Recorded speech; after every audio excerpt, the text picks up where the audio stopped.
오늘은 시편 137편 8절로 9절 말씀을 묵상하며 하나님께서 주신 말씀을 나누고자 합니다. 어제 살펴본 에돔에 대한 저주의 기도문처럼 오늘 본문도 하나님의 공의에 대하여서 말씀하고 있습니다. 여기서 멸망할 딸 바벨로나라고 했는데, 딸이라는 표현은 그 당시 이 히브리인들의 표현입니다. 히브리 성경 저자들이 도시라든지 성읍, 그리고 또 한 나라를 일컬을 때에 여성화해서 이렇게 표현하곤 했었습니다. 그런데 여기서 중요한 것은 딸은 바벨론을 이야기를 하는데, 어떠한 모습의 바벨론을 이야기하고 있습니까? 멸망할 딸이라고 했습니다. 지금 현재 망한 것이 아닙니다. 그런데 이 시인의 마음속에는 확신이 있습니다. 어떤 확신입니까? 하나님의 공의가 반드시 작동한다. 이들이 행한 대로 하나님께서 공의의 심판을 하신다. 불의한 자에 대하여서 하나님께서 반드시 그 불의한 대로 보응하시는 하나님이시다. 그러므로 바벨론은 언젠가 멸망하게 된다. 이러한 신념, 확신, 이것을 피력한 것입니다. 이것은 개인적인 바램 차원이 아니라 하나님의 언약의 말씀, 그 말씀이 이루어질 줄로 믿는 믿음의 표현인 것이죠. 에레미야를 통하여서 하나님께서 바벨론에 포로로 잡혀갔지만 그러나 귀환하게 된다. 그 귀환하게 되는 일을 이사야 선지자를 통하여서도 하나님께서 말씀하셨습니다. 고레서라는 사람을 들어서 하나님께서 이 바벨론을 심판하는 그러한 것들도 미리 예언을 한 것이 아닙니까? 그리고 바벨론에 대한 멸망도 하나님께서 이사야 선지자를 통하여서 예언을 하도록 하셨습니다. 그런 하나님의 말씀이 있기 때문에 그 말씀을 온전히 신뢰하고 믿는 것이지요. 그 신뢰의 믿음 가운데 시인은 지금 이렇게 8절을 하나님 앞에 아뢰고 있습니다. 이 저주의 선언처럼 보이지만 한편으로 보면은 하나님의 공의가 온전히 이루어질 줄로 믿는 믿음의 강구이기도 하죠. 8절을 우리 같이 한번 더 읽어보겠습니다. 시작. 멸망할 딸 바벨로나, 내가 우리에게 행한 대로 내게 갚는 자가 복이 있으리로다.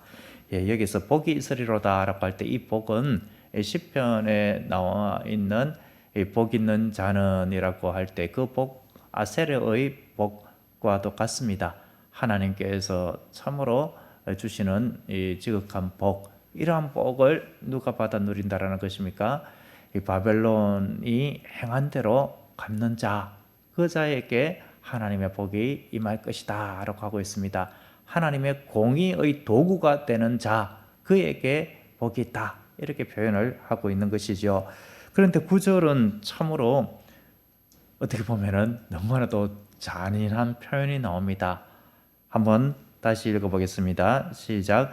내 어린 것들을 바위에 메어치는 자는 복이 있으리로다. 아주 끔찍한 표현이죠. 영어 번역은 더 잔혹합니다. 영어 번역을 한글로 한번 이렇게 번역을 하면 이렇습니다. 너희의 젖먹는 어린이들을 바위 위에 내동댕이 쳐서 산산이 부숴 죽이는 자는 복이 있으리로다. 젖먹는 어린 아이들인데 바위에 내동댕이 쳐서 그 산산이 부서져서 죽이는, 이렇게 잔인하게 죽이는 자가 복이 있다. 이건 너무 심한 것이 아닌가. 어떻게 이런 말이 성경에 나올 수 있으며 또 시편의 저자가 이런 끔찍한 표현을 할 수가 있는가. 참 이거는 좀 빼야 되는 게 아닌가, 이렇게 혹 생각할 분도 있을지도 모르겠습니다만, 그런데 여기서 중요한 힌트가 앞에 8절에 있죠. 8절에서 어떻게 이야기했습니까? 내가 우리에게 행한 대로 라고 하지 않았습니까? 그리고 내게 갚는 자라고 했죠. 그렇다면은 이 9절의 이 모습은 바벨론이 남유다를 향하여서, 이스라엘 백성들을 향하여서 이렇게 했다라는 것입니다. 이렇게 행한 대로 하나님께서 저들에게 갚아 주시옵소서, 이렇게 간구하고 있는 것입니다. 바벨론이 침략을 했을 때에 하나님의 성전을 회파했습니다. 오늘날로 치면은 군합발로 철저히 짓밟은 것이지요. 성전 기물을 다 이렇게 약탈을 하고 다 부수고 불사르는 그러한 일들이 있었다라는 것입니다. 예루살렘 성읍을 불태우는 일들이 있었습니다. 예루살렘이 함락되고 약탈자들에 의해서 약탈을 당하고 그것뿐만이 아닙니다. 고대 전쟁에서 어린 아이들은 미래의 그 사기 아닙니까? 어린 아이들을 죽여야 다시금 재기하지 못한다, 일어서지 못한다, 이런 의미가 있습니다. 그래서 어린 아이들을 그렇게 내동댕이 치는 일들이 흔했습니다. 지금 시인이 이런 일을 직접 눈으로 목격을 한 것이죠. 이 시인의 입장이 되어 보시기 바랍니다. 만일 이렇게 당한 이가 자기 가족이라면 그 마음이 어떻겠습니까? 지금 바벨론 이 야만스러운 자들이 와서 집을 약탈을 하고 그리고 불사르고 그리고 가족을 형제를 죽입니다. 아버지 어머니를 칼로 찔러 죽입니다. 어린 이 자녀를 아내의 품에서 빼앗아서 바위에 또는 건물의 모퉁이에다가 쳐서 머리를 깨트려서 죽여버립니다. 눈이 돌아가지 않겠습니까? 실성할 지경이 되지 않겠습니까? 그런데 그들은 하나의 양심에 가책도 없이 비웃고 조롱하고 웃습니다. 깔깔거리면서 그렇게 하나님을 조롱하고 이스라엘을 조롱합니다. 그렇게 눈물 짓는 아내를 겁탈하는 욕보이는 그러한 만행을 자행을 하는 것입니다. 이런 일들을 직접 보았고 자기의 일일 수도 있습니다. 동족의 일이라고 할지라도 얼마나 처참합니까? 가까운 이웃, 형제 그런 사람들이 당하는 일, 그 일이 아닙니까? 그러니 하나님 저 악한 자가 행한 대로 하나님 갚아주시옵소서 이런 표현이죠. 그런데 시인의 이 말이 저들이 저렇게 했으니 똑같이 하나님 그대로 갚아주셔야 됩니다. 눈에는 눈, 이에는 이 이런 차원이라기보다는 저들이 이렇게 악한 일을 한 것을 하나님 기억하여 주시옵소서. 그렇게 기억하시고 저들이 다시는 재기하지 못하도록 철저하게 하나님 심판하여 주시옵소서. 이런 차원에서 이 구절의 표현을 한 것입니다. 개인적인 민족적인 분노의 차원이 아니라 공의의 하나님께서 이 악한 자들의 만행 그것을 하나님 기억하셔서 이들에게 철저하게 갚아 주시옵소서라고 기도한 것입니다. 이것은 다른 한편으로 볼 때에 하나님을 향한 사랑과 충성의 표현이다. 이렇게 앞절 에돔에 대한 저주 선언과 함께 맥락을 같이 한다라고 볼 수가 있겠습니다.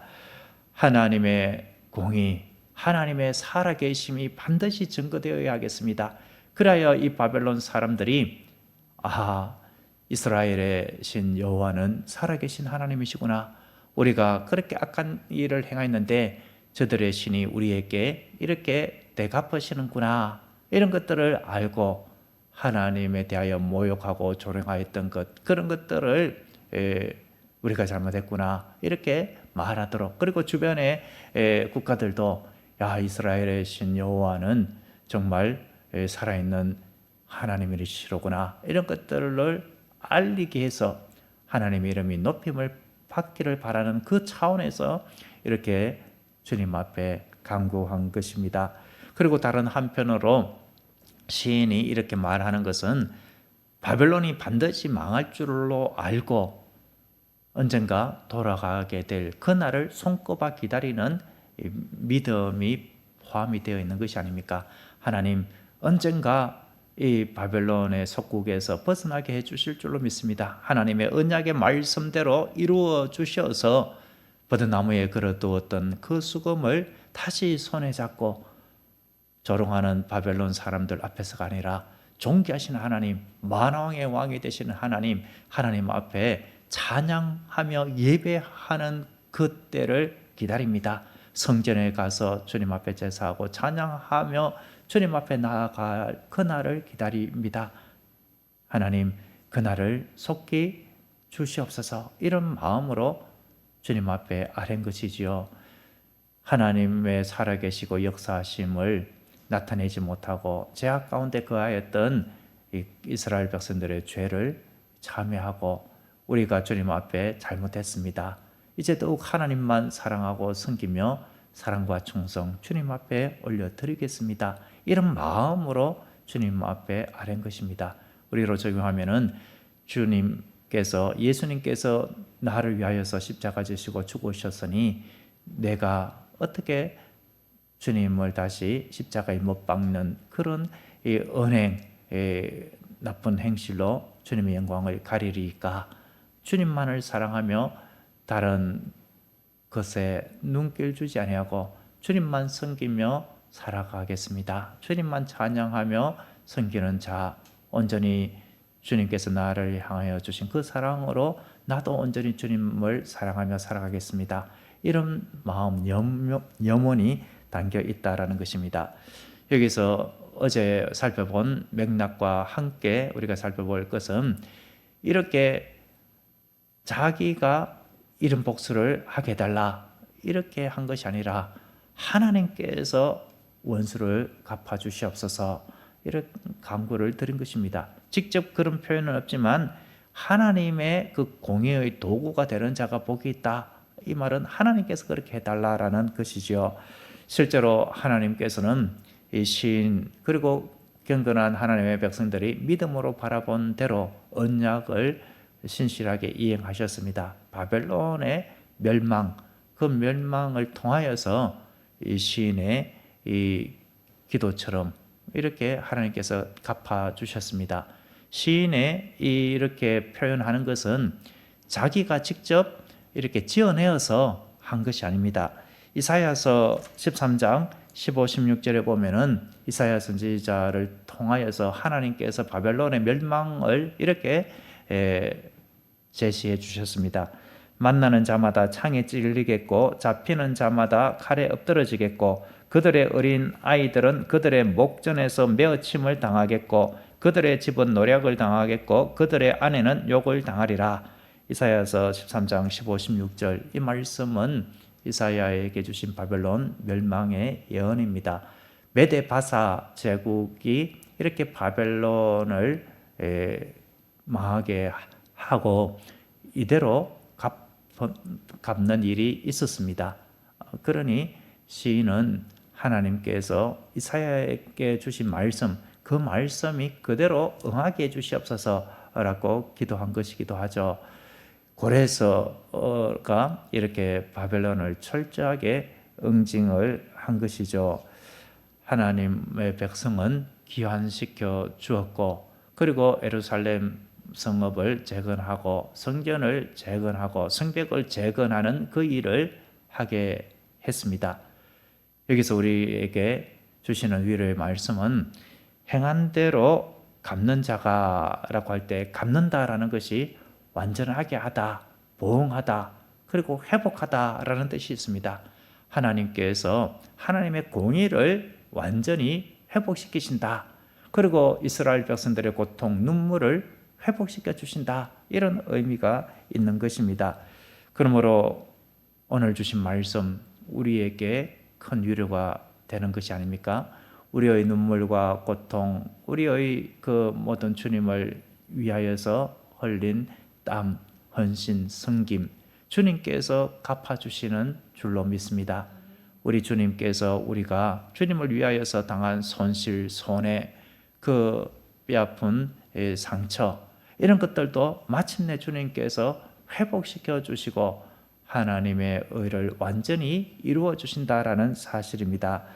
우리 주님은 주님을 위하여서 냉수 하나 이렇게 사랑으로 섬긴 그 손길을 주님께서 반드시 기억하고 갚아주시는 하나님이십니다.